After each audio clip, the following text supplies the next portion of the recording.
दोस्तों, इस आदमी को पद्मश्री मिलने की वजह जानकर आप भी रो पड़ेंगे। क्या आपने 0 रुपए के नोट के बारे में कभी सुना है? अगर नहीं तो जानने के लिए वीडियो के एंड तक बने रहिए। एक ऐसी चींटी जिसने उसेन बोल्ट की रफ्तार को मात देकर विश्व रिकॉर्ड अपने नाम कर लिया। और क्या आप अजमेर की इस कढ़ाई का राज जानते हैं? अगर नहीं जानते तो जानने के लिए बने रहिए वीडियो में एंड तक मेरे साथ। तो हेलो गाइस, मैं कौशिक और चलिए शुरू करते हैं धुआंधार फैक्ट्स पर आज के इस एपिसोड को। Fact number 14। दोस्तों, 20, 50 या 500 के नोट तो आप सबने जरूर देखे होंगे, पर तब आपका रिएक्शन क्या होगा जब मैं आपसे पूछूं कि क्या कभी आपने 0 रुपए का नोट भी देखा है? अगर नहीं तो आज देख लीजिए। इससे कोई सामान खरीदना नामुमकिन है, लेकिन अगर आपसे कोई रिश्वत मांगे तो आप उसे ये नोट देकर अपना पीछा छुड़ा सकते हैं और करप्शन में अपना योगदान देने से बच सकते हैं। ये नोट दिखने में एकदम हूबहू 50 रुपए के नोट की तरह लगता है। अमेरिका में फिजिक्स के एक प्रोफेसर सत्येंद्र मोहन भगत ने फिफ्थ पिलर नाम की एक संस्था के साथ मिलकर 2007 में इसे तैयार किया था। इस संस्था का कहना है कि इंडियन लोग हर साल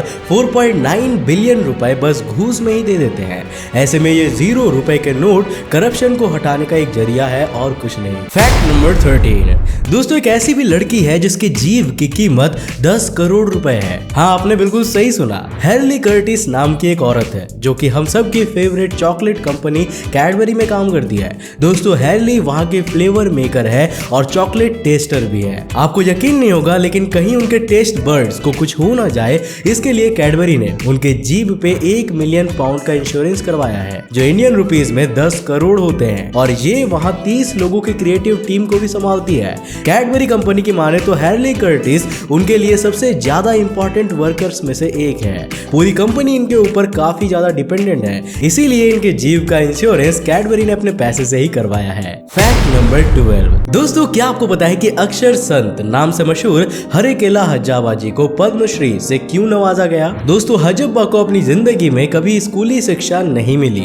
एक बार उनका सामना किसी विदेशी टूरिस्ट से हुआ। उस टूरिस्ट ने अंग्रेजी में हज्जाबा से संतरे के दाम पूछ लिया, लेकिन वो अंग्रेजी भाषा में संतरे के दाम को नहीं बता पाए और इससे उन्हें बहुत शर्मिंदगी महसूस हुई। इसी के बाद उनके दिमाग में स्कूल खोलने का आइडिया आया। उनके गाँव में न्यू पादपू में कोई स्कूल नहीं था और हज्जाबा जी ये बिल्कुल नहीं चाहते थे कि जो उन्होंने झेला है वो उनकी आने वाली पीढ़ी भी झेले। उसके बाद दिन रात संतरे बेचकर अपनी जमा पूंजी से एक स्कूल का निर्माण कराया ताकि बच्चे स्कूली शिक्षा पा सके। और इसी बड़े काम के लिए उन्हें देश का चौथा सबसे बड़ा सम्मान पद्मश्री अवार्ड दिया गया। आज उनके अच्छे कदम की वजह से कितने बच्चे शिक्षित हो रहे हैं और आगे भी होते रहेंगे। Fact number 11। दोस्तों, Guinness book of world record के बारे में तो आपने जरूर सुना होगा और ये भी जानते होंगे कि कैसे लोग अपना खून पसीना एक करके ऐसे रिकॉर्ड्स बनाते हैं। पर दुनिया में कुछ ऐसे महान लोग भी हैं जो ये सोचते हैं कि Guinness book of world record में नाम दर्ज होने से लोगों को बहुत पैसा मिलता है, पर ये बात बिल्कुल गलत है। दरअसल ये सर्टिफिकेट पाने के बाद वो रिकॉर्ड होल्डर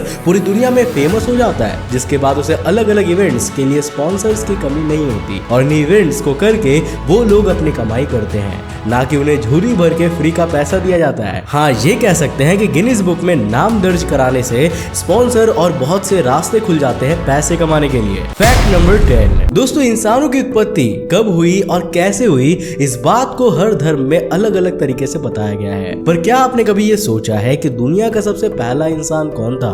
मनुष्यों की उत्पत्ति कब हुई और कैसे हुई, और मनुष्य बंदरों का विकसित रूप है या नहीं? ऐसे सवालों में बहुत से लोग उलझे रहते हैं, जिसका जवाब विज्ञान अपने तरीके से देता है और धर्म अपने तरीके से। धर्म के अनुसार ये कहा जाता है कि मानव किसी भी बंदर का विकसित रूप नहीं है, क्योंकि ग्रंथों के हिसाब से वानरों और बंदरों को अलग माना जाता है। मनुष्य जैसा पहले दिखता था वैसे ही आज भी दिखता है, बस उसके शरीर पे बालों की मात्रा कम हो गई है। जिस तरह बंदरों की कई प्रजातियां होती है, उसी तरह मनुष्य की भी कई प्रजाति होती है। 2012 में रूस के आर्कियोलॉजिस्ट को डिनोसोवा के गुफा में एक लड़की के अवशेष मिले थे, जिसकी मौत 90,000 साल पहले हो गई थी। उसके डीएनए से ये पता चला कि उसकी माँ निएंडरथाल थी और बाप डेनिसोवन प्रजाति के थे। विज्ञान के हिसाब से इसे ही दुनिया का सबसे पहला इंसान माना जाता है, पर धर्म कुछ और ही कहता है, जो आप सब जानते ही हैं। वैसे आपका क्या मानना है मुझे नीचे कमेंट करके जरूर बताइएगा। Fact number 9। दोस्तों, इंडियन करेंसी के नोट्स पे आप गांधी जी की जो तस्वीर देखते हैं, उसे देख के लगता होगा कि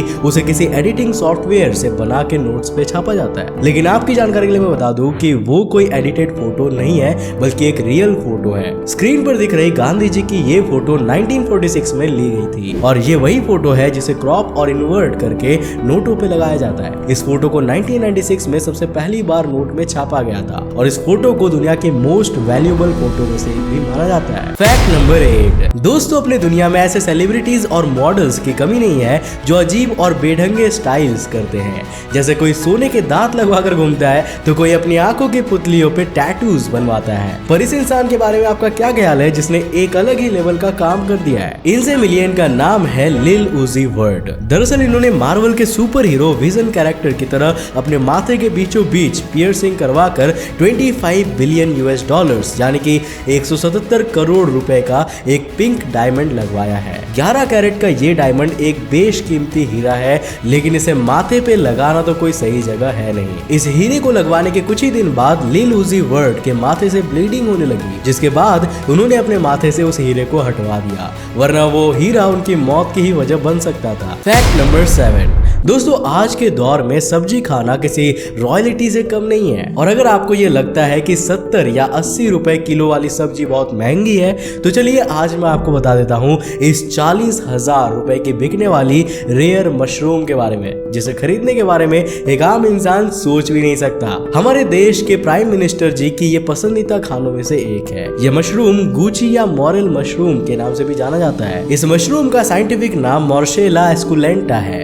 ये मशरूम हमारे देश में कश्मीर, हिमाचल, उत्तराखंड जैसी पहाड़ी जगहों पे पाया जाता है। ये मशरूम न्यूट्रिशन से भरी हुई है, लेकिन इसका इतना महंगा होने की वजह न्यूट्रिशन नहीं है। दरअसल ये मशरूम खेती करके उगाई नहीं जाती और साल के एक लिमिटेड टाइम पीरियड के लिए एक बहुत ही खास एनवायरनमेंट में उगती है, जिसे ढूंढना खुद ही एक कला है और यही चीज इसे बहुत महंगा बनाती है। फैक्ट नंबर 6 दोस्तों, हाल ही में हुए कोल क्राइसिस के बारे में तो आपने सुना ही होगा और तब आपको इस बात का अंदाजा हुआ होगा कि कोयला कितना जरूरी है बिजली के लिए।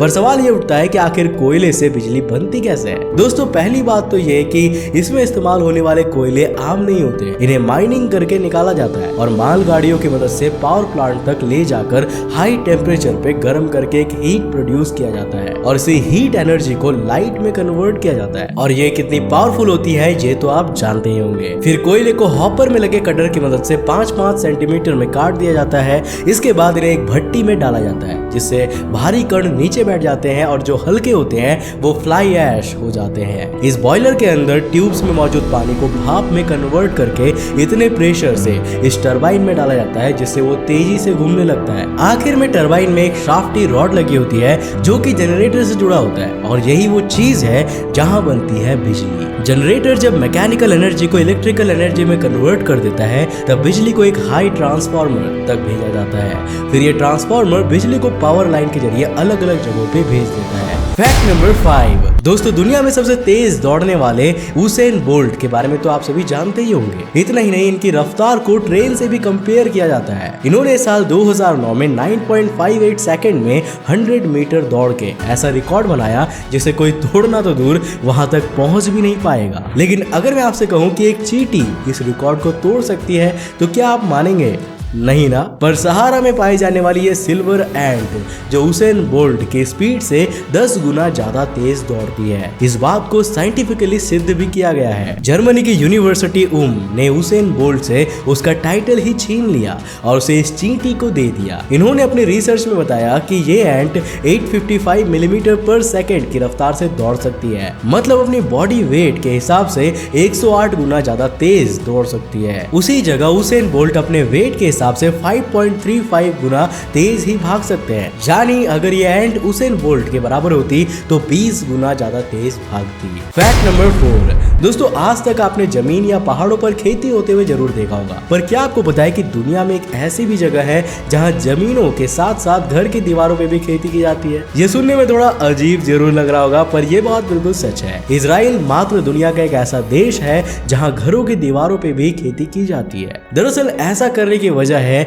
वहां की जमीन। इजराइल में खेती करने के लिए जगह एकदम ना के बराबर है। वहां की इस फार्मिंग टेक्निक को वर्टिकल फार्मिंग भी कहा जाता है। सच है दोस्तों, दिमाग दौड़ने पर क्या कुछ नहीं हो सकता। फैक्ट नंबर 3 दोस्तों, आप लोगों ने कभी ना कभी गौर किया होगा कि एयरक्राफ्ट कैरियर हमेशा तिरछा होता है, पर क्या आपको पता है कि ऐसा बनाने के पीछे कारण क्या है? दरअसल एयरक्राफ्ट कैरियर का मेन मकसद होता है फाइटर जेट्स को समुद्र के बीचों बीच टेक ऑफ या लैंडिंग कराने की कैपेबिलिटी देना। दोस्तों, पहले के फाइटर जेट्स को लैंडिंग के लिए ज्यादा जगह नहीं चाहिए होती थी और उन्हें कुछ नेट्स के मदद से समुद्र में गिरने से रोक लिया जाता था। लेकिन अब बड़े बड़े फाइटर जेट्स के आविष्कार के बाद उन रनवेज की लेंथ छोटी पड़ने लगी। ये तो आपको पता ही होगा कि एक एंगल्ड रनवे सीधे बने रनवे से ज्यादा बड़ा होता है, जिससे पायलट को टेक ऑफ या लैंडिंग के लिए ज्यादा जगह मिल जाती है। सबसे पहले इस आइडिया को ब्रिटिश रॉयल नेवी के कप्तान DRF कैंपबेल ने दिया था और सबसे पहले इसे रॉयल नेवी के एयरक्राफ्ट कैरियर HMS ट्रम्प पर इंप्लीमेंट किया गया था। फैक्ट नंबर 2, दोस्तों बहुत सी मूवीज में आपने देखा होगा कि आर्मी के लोग फोन पे बात करते समय हमेशा कुछ कोड वर्ड्स का इस्तेमाल करते हैं, जैसे कि ओवर एंड आउट या कॉपी। पर क्या आपको इन बातों का मतलब पता है? दरअसल हमारे फोन पे बात करने का तरीका और आर्मी के लोगों को सैटेलाइट फोन से बात करने का तरीका बहुत ही अलग होता है, क्योंकि वहां के लोगों को कम समय में अपनी बात को पूरा करना होता है और इसीलिए वो कोड वर्ड्स का इस्तेमाल करते हैं, जैसे ओवर एंड आउट। जब पहला सोल्जर अपनी बात पूरी कर लेता है तब वो कहता है ओवर, और इससे दूसरा सोल्जर ये आराम से समझ जाता है कि पहले वाले ने अपनी बात कर ली है। ऐसा ही करके वो अपनी बात पूरी करते हैं और फोन रखते वक्त बोलते हैं over and out. Fact number 1, दोस्तों आपने बड़े बड़े बिल्डिंग टावर्स तो बहुत सारे देखे होंगे, पर क्या आपने कभी अजमेर की मशहूर डेग के बारे में सुना है, जो दुनिया की सबसे बड़ी डेग या कढ़ाई है? दोस्तों स्क्रीन पे दिख रही इस कढ़ाई का वजन 4800 किलोग्राम है और ये कोई आम कढ़ाई नहीं है, बल्कि एक ऐतिहासिक कढ़ाई है जिसे राजा अकबर के समय में भी इस्तेमाल किया जाता था। शोध करने वालों ने भी इस कढ़ाई की काफी जांच की और बताया कि ये कढ़ाई लगभग 4500 साल पुरानी है और राजा अकबर के जमाने में भी इसे इस्तेमाल किया गया था और आज भी अजमेर जाने वाले भक्तों के लिए प्रसाद इसी कढ़ाई में बनाया जाता है। तो दोस्तों आज के लिए बस इतना ही। मुझे उम्मीद है कि आज की इस वीडियो से आपने कुछ नया जरूर सीखा होगा। अगर सीखा तो इस वीडियो को लाइक करने के साथ साथ अपने फ्रेंड्स और फैमिली के साथ जरूर शेयर कर देना। अगर आप नए हो इस चैनल पे और ऐसे इंटरेस्टिंग फैक्ट्स को जानते रहना चाहते हो तो इस चैनल को सब्सक्राइब करने के साथ साथ नोटिफिकेशन बेल को ऑन कर देना ताकि आप देख सको हमारे वीडियो सबसे पहले। तब तक के लिए बाय, जय हिंद।